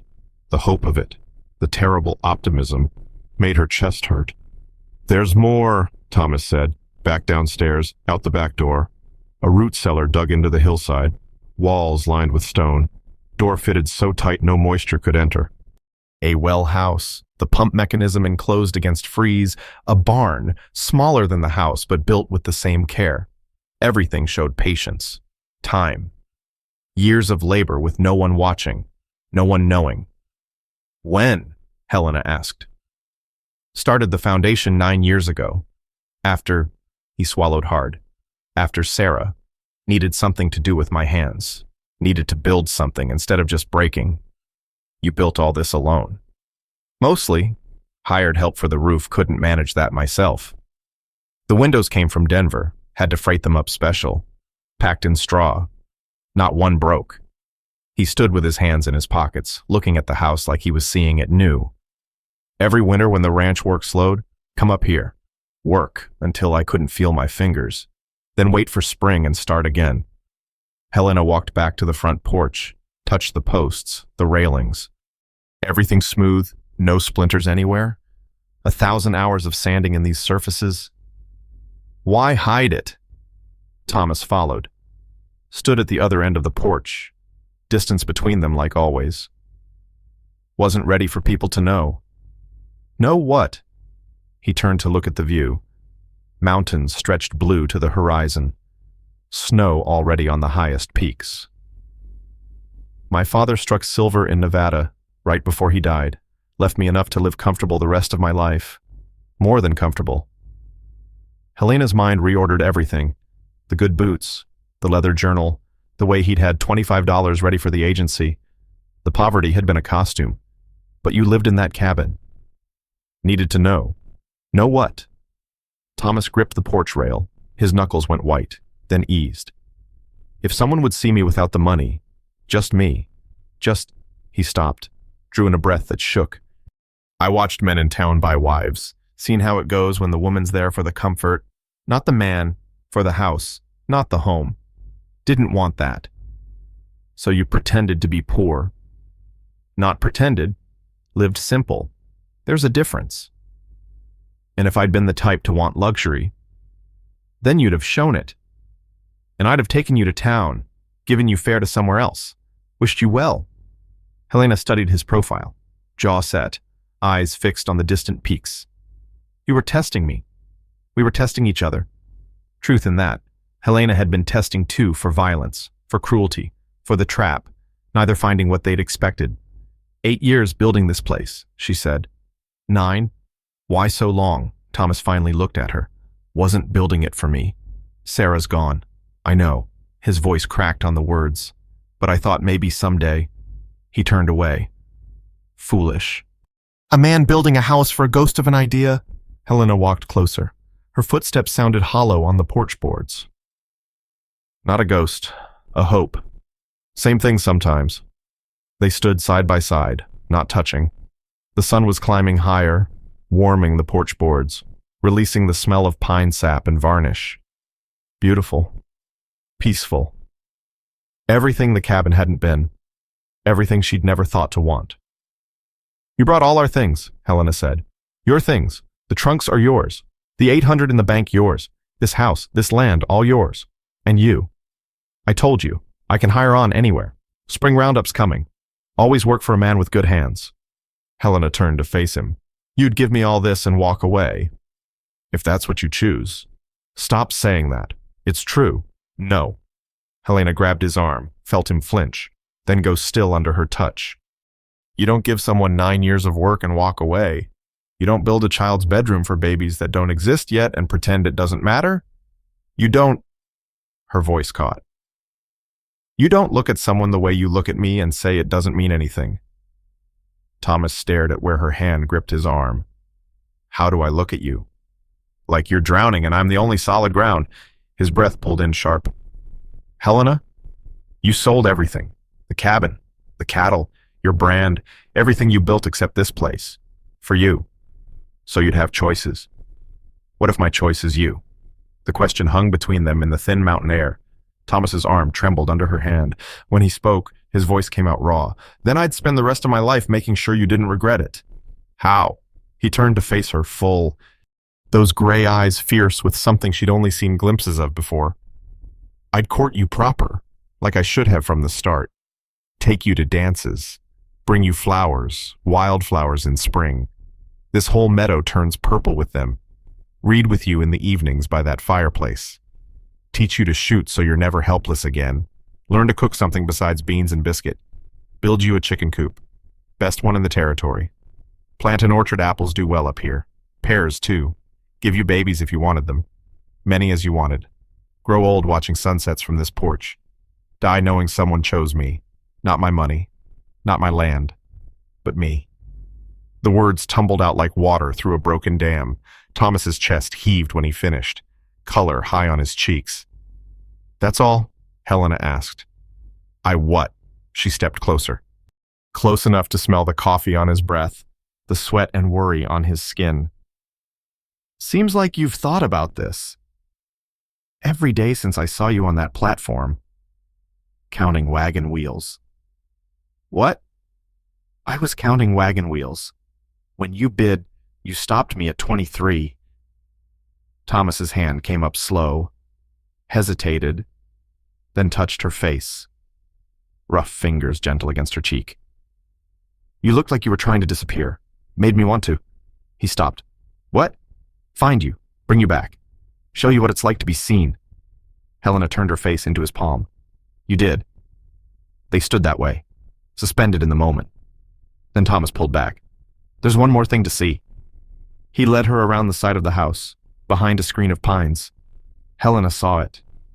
A garden plot. Already turned and ready, the soil dark and rich, the same size as the one at the cabin she'd claimed as hers. But more, a fence to keep deer out, stakes already placed for climbing beans, a pile of composted manure, aged and ready to spread, and in the center, a stone, flat granite, standing upright like a gravestone, words carved deep into its face. Helena moved closer. Had to read it twice to understand. Helena's garden started 1882. May it grow as long as she chooses. The date was 2 weeks ago, before the dance, before everything shifted, when he still thought she might stay. You carved this before you knew I'd run, she said. Carved it hoping you wouldn't. Helena traced the letters of her name, cut deep enough to last centuries. Nobody's ever carved my name in stone before. Should have been done years ago. She turned to look at him. Thomas. Yeah. Where were you planning to sleep if I took the big bedroom and the small ones for children? Where were you? Barn's warm enough. You were going to sleep in the barn, in your own house. Your house. Thomas. What? The bed upstairs. Why no mattress? He looked away, toward the mountains. Wanted you to choose it, soft or firm or whatever felt right to you. For my bed. Yeah. In my room. Yeah. Where I'd sleep alone. His jaw tightened. If that's what you chose. Helena walked back to the house, up the steps, through the door. Thomas followed, uncertain. She climbed the stairs to the big bedroom, stood looking at the empty bed frame, solid and waiting. We'd need a big mattress, she said. You're tall. Behind her. Thomas made a sound like he'd been punched in the stomach. Corn husks are too loud, Helena continued. Feathers, maybe? Or wool batting. They sell good ones in Bozeman. Helena. She turned. Thomas stood in the doorway, gripping the frame like he might fall without it. I choose you, she said. He crossed the room in 2 strides, stopped just short of touching her. You don't have to. The money, the house, everything, it's yours regardless. You don't owe me. I know what I don't owe you. Helena reached up, touched his face, felt him shudder. I'm telling you what I choose. Why? Because you hung a quilt so I could have privacy. Because you noticed my monthly time and bought laudanum without being asked. Because you let me teach you letters when it shamed you to need teaching. Because you carved my name in stone before you knew if I'd stay. Because... Her voice broke. Because you're the first person in 6 years to ask what I want to be called. Thomas pulled her against him then. Careful, like she might break or bolt. His arms came around her, and Helena felt something in her chest crack open, not breaking, thawing, like ice in spring, giving way to water. She pressed her face into his shirt, breathed him in, pine sap and sweat and that particular scent that was just Thomas. His heart hammered against her cheek. I need to tell you something, he said into her hair. What? The divorce papers. I burned them. Helena pulled back to look at his face. When? This morning. While you were inside getting your shawl. Put them in the stove. They're ash now. Why? His hand came up, touched her hair, gentle, like petting something wild. Couldn't stand them existing, even as just a choice. That wasn't your choice to make. I know. I'm sorry. Helena studied his face. Every line, every weather-beaten crease. The way he looked at her, terrified and hopeful in equal measure. "We'll need chickens," she said. Thomas blinked. "What?" "For the coop you promised to build, and an orchard, apple trees, maybe pears." "Helena. And those babies you mentioned." His whole body went still. "You want—" "Not yet, but someday." "Yes." Thomas made a sound, half laugh, half sob, pulled her tight against him. "You're sure? Ask me again and I'll shoot you with that Winchester you're going to teach me to use." He laughed, real this time. The sound echoed through the empty house. Their house. "We don't have a mattress," Thomas said. "Or dishes, or anything, really. We have the trunks from the cabin." "That's not much." Helena pulled back to look at him. "It's more than I've had in 6 years. You deserve better. I have better." She touched his face again, memorizing the feeling. "I have you." Thomas caught her hand, brought it to his lips, kissed her palm soft, reverent. "We should bring the trunks in. Sun's getting past noon." They went back downstairs, out to the wagon. The light had shifted, painting everything gold. The trunks sat waiting, their whole life from the cabin packed in 3 boxes in her carpet bag. Thomas lifted the first trunk, stopped, set it back down. He was staring at something carved in the side of the wagon. Letters, rough but clear. T.B. plus S.B. 1,872 inches. Thomas traced the letters with one finger. Taught her to write that summer. She was so proud. Carved it without asking. His voice went thick. "I was going to sand it off. Never could." "Thomas," Helena touched his arm. "We could put a new one next to it." He looked at her. "Yeah. T.B. plus H.B. 1882. Helena Brennan." He said it slow, like tasting the words. "You kept my name. You gave it to me, free and clear. It's mine now." Thomas pulled her close again. Helena felt him shaking slightly. Not from cold, from something else. Something that felt like 9 years of waiting finally ending. "Let's go home," she said. But as Thomas reached for the trunk again, hoofbeats sounded on the road below, coming fast up the track. Multiple horses. Thomas went still, moved Helena behind him. His hand reached for a gun that wasn't there, the Winchester still hanging useless in the abandoned cabin. 3 riders came through the gates they'd left unlocked. In the fading light, Helena could make out the lead rider's face. Morrison, the banker, and behind him, 2 men she didn't recognize. Hard-faced men with pistols worn low. The kind who collected debts. The kind who came for people who thought they were free. Morrison stayed mounted, looking down at them from his horse. The 2 men flanked him, hands resting casual on their pistol grips. Not threatening yet, just making sure everyone understood the possibilities. The afternoon sun threw long shadows across the yard. "Her land now," Thomas said. "You need her permission to be here." Morrison pulled a paper from his coat. The same embroidered handkerchief from this morning poked out of his pocket, still damp with sweat. "Actually, that's what we need to discuss. There's been a complication." "No complications." Thomas's voice carried that same weight from the auction. "The transfer's legal. You witnessed it yourself this morning." "Oh, the transfer's legal." Morrison dismounted, his soft boots squelching in pine needles still wet from morning dew. "But there's the matter of prior claim." Helena stepped out from behind Thomas. "What prior claim?" Morrison smiled. Not pleasant. His teeth were yellow in the afternoon light. "The one from Mr. Henderson's estate. Seems when you were transferred from his ownership, there was a debt attached. $40 for medical treatment, room, and board." "Henderson's been dead 4 years, Helena said, the wooden cross in her pocket pressed against her hip. "Debts don't die with the debtor. His nephew in Cheyenne holds the paper. These gentlemen represent his interests." The 2 riders dismounted. One was tall, thin, with pockmarks on his cheeks like old smallpox scars. The other shorter, broader, with scarred knuckles that spoke of too many fights. Their spurs rang against stones as they walked. $40, the tall one said. His voice rasped like a saw on dry wood. Plus interest. 4 years' worth. Comes to $92 total. Thomas laughed. Sharp and bitter. Henderson sold her to the miners. Any debt was cleared then. Not according to the papers. Morrison pulled out another document.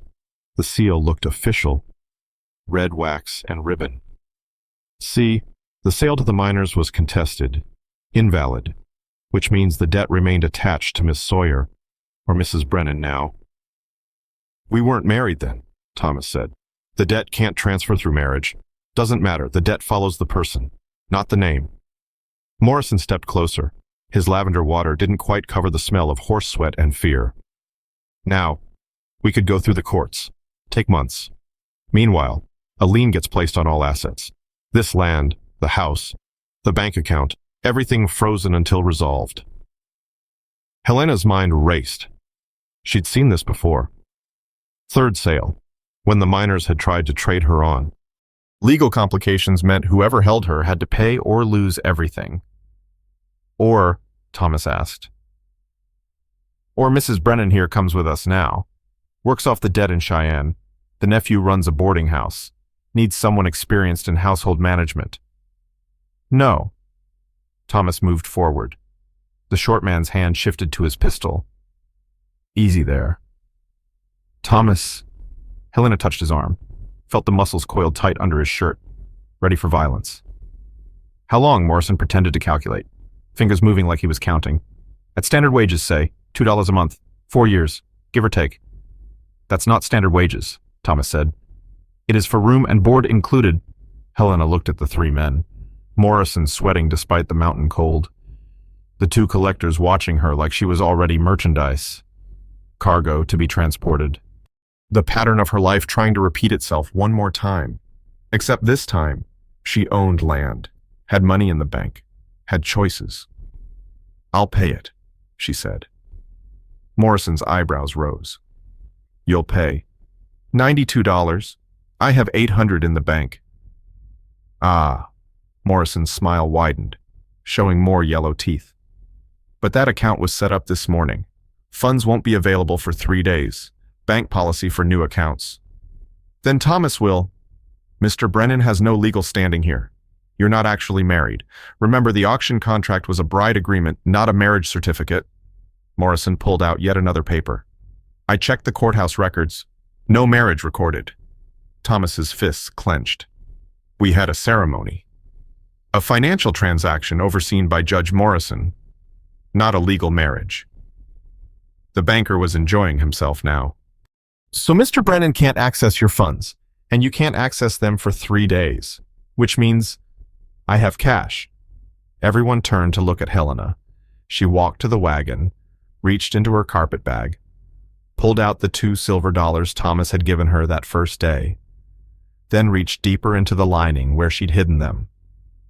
Her running money, saved over 5 sales, coins and a few bills, folded small. $43, she said, counting it out. Half the debt.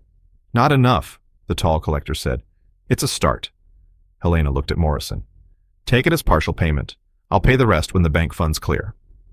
Morrison shook his head. These gentlemen have traveled from Cheyenne. They need full payment, or the person... Helena felt Thomas vibrating beside her like a wire about to snap, about to do something violent and stupid that would only make things worse. She moved between him and the men.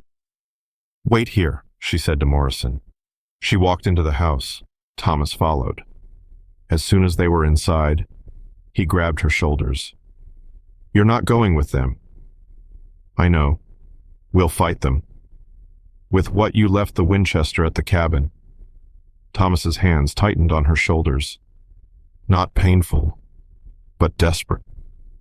I won't let them take you. They won't. Helena moved through the house, looking for anything useful. Empty rooms, no weapons, nothing but unfilled possibilities. Then she saw it. Thomas's leather journal, sitting on the mantel where he'd set it when showing her around. She grabbed it, opened it. Pages of careful writing, his practice letters, but in the back, something else. Numbers, dates, amounts. Thomas, what is this? He looked over her shoulder. Records of the silver mine income. Helena studied the columns. Monthly deposits, consistent, substantial. Then she found what she needed. This entry, last month, $500 deposited to Copper Creek Bank. Emergency fund. In case... He stopped. It's in my name only. But you can access it today. Helena, get it. All of it. That's my money. To use for me. She grabbed his face, made him look at her. You said you wanted to court me proper.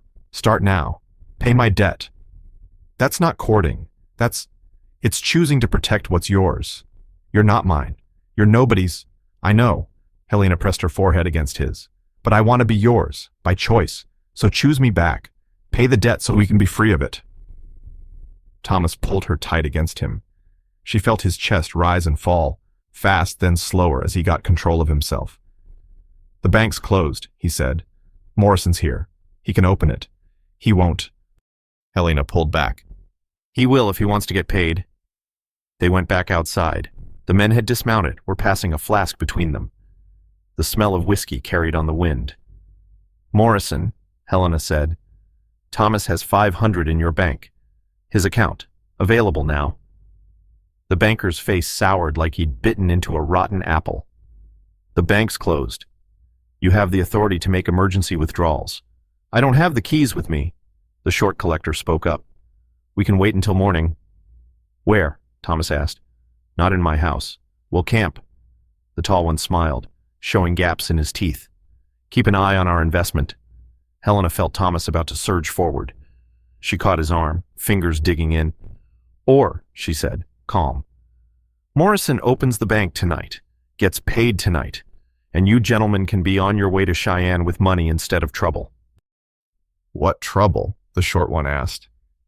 Helena smiled, felt it cold on her face. The trouble of explaining to Henderson's nephew why you passed up cash payment to drag a woman through the mountains. The trouble of keeping me from running every night for the next 4 years. The trouble of me telling every woman in that boarding house exactly what kind of man employs collectors for $40 debts from dead men. The two collectors looked at each other. The tall one shrugged. Morrison sighed heavy. I suppose we could make an exception. The ride to town took an hour in the growing dark. Helena rode with Thomas on one of the collector's horses, arms around his waist, feeling his heart beat fast under her hands. Morrison led the way, complaining steady about the cold, the dark, his dinner getting cold, his wife worrying. At the bank, Morrison fumbled with keys, lit lamps with shaking hands. The smell of kerosene filled the small space.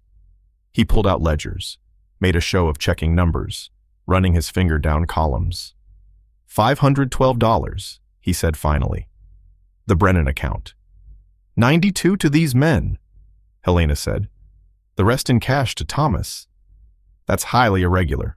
Do it! Thomas's voice could have cut glass.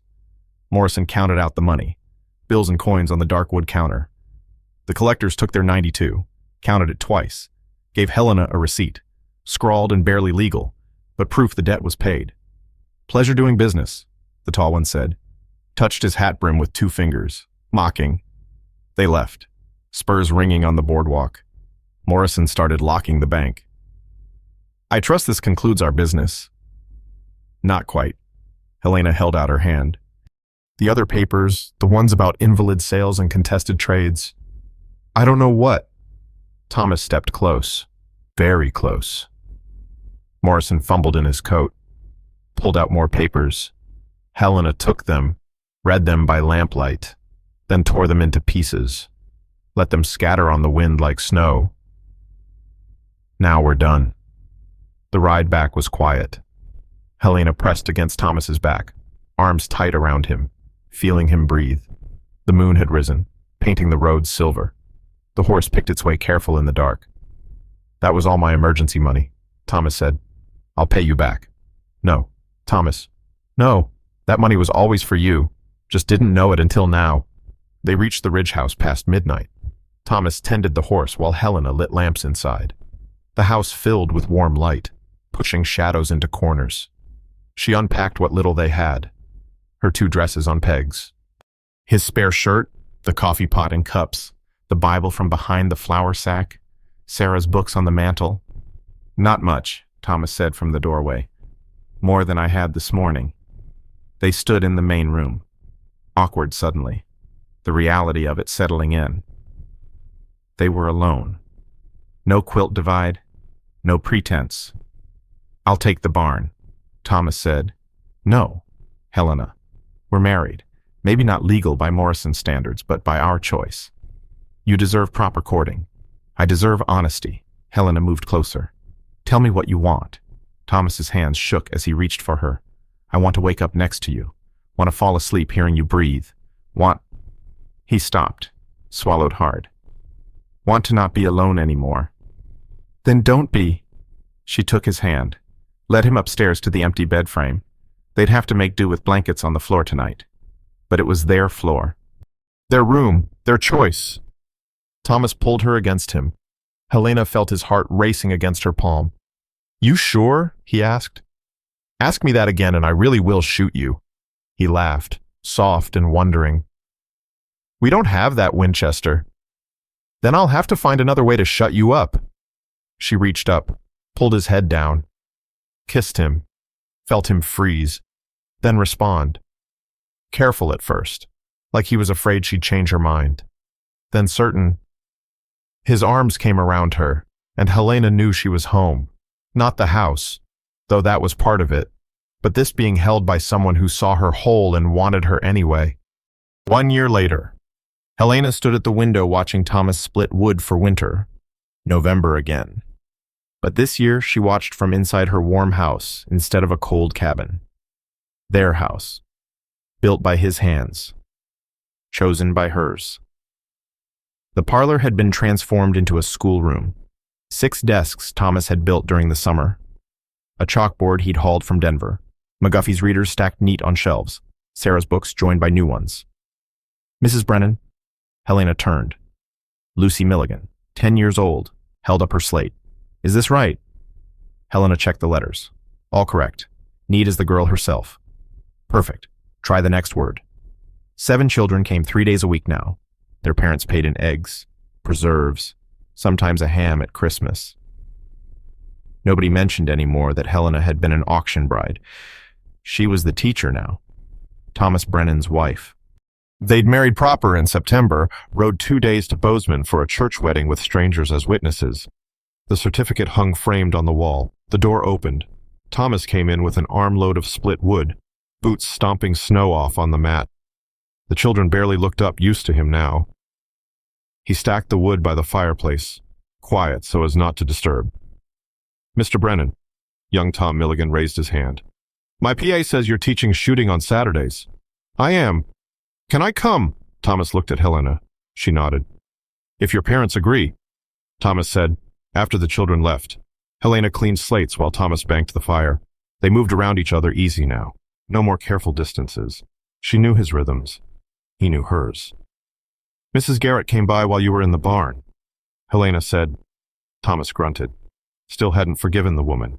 She brought apple butter. "And news?" "What news?" "Morrison's moving to Denver. Good riddance. And there's another bride auction next month." Thomas's hands stilled on the poker. I already talked to Mrs. Milligan. We can take one in if needed. The small bedroom's ready." He turned to look at her. "You sure?" "Someone gave me a choice once. Changed everything." Helena touched his face, feeling the roughness of stubble. "Maybe we can do the same."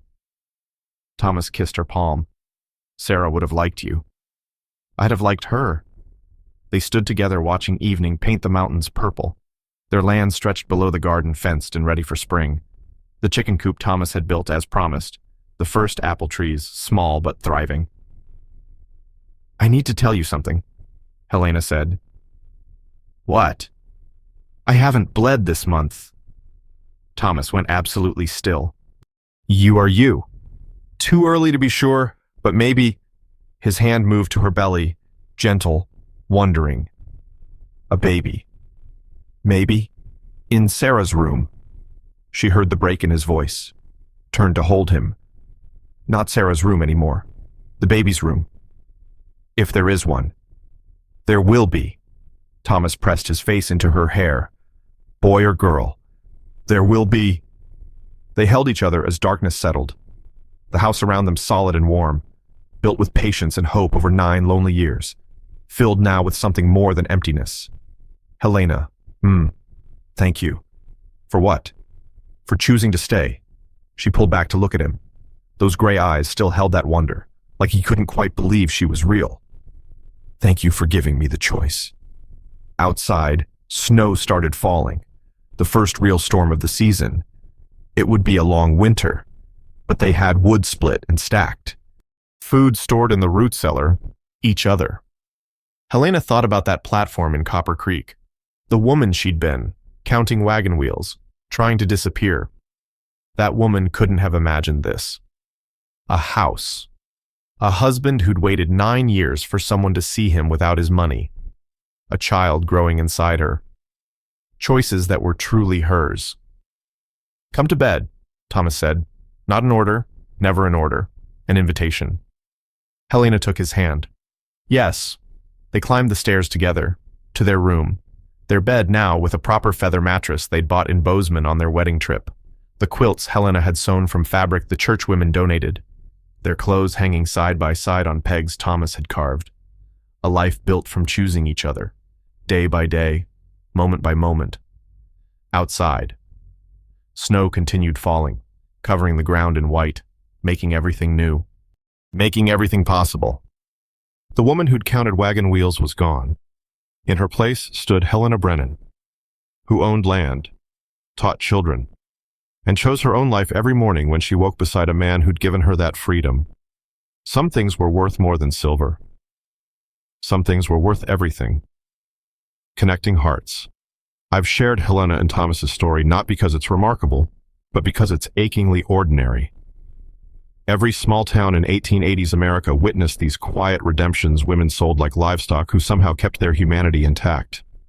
Men who chose loneliness over false connection. When Helena opened that schoolroom in her parlor, she wasn't just teaching letters. She was proving that auction brides could become teachers, that broken people could build solid homes. Thomas's 9 years of patient building wasn't about lumber and stone. It was about creating space for hope in a world that sold human dignity for $2 silver. Disclaimer. This work of historical fiction is inspired by documented practices of mail-order bride auctions in the American frontier period, created solely for entertainment purposes.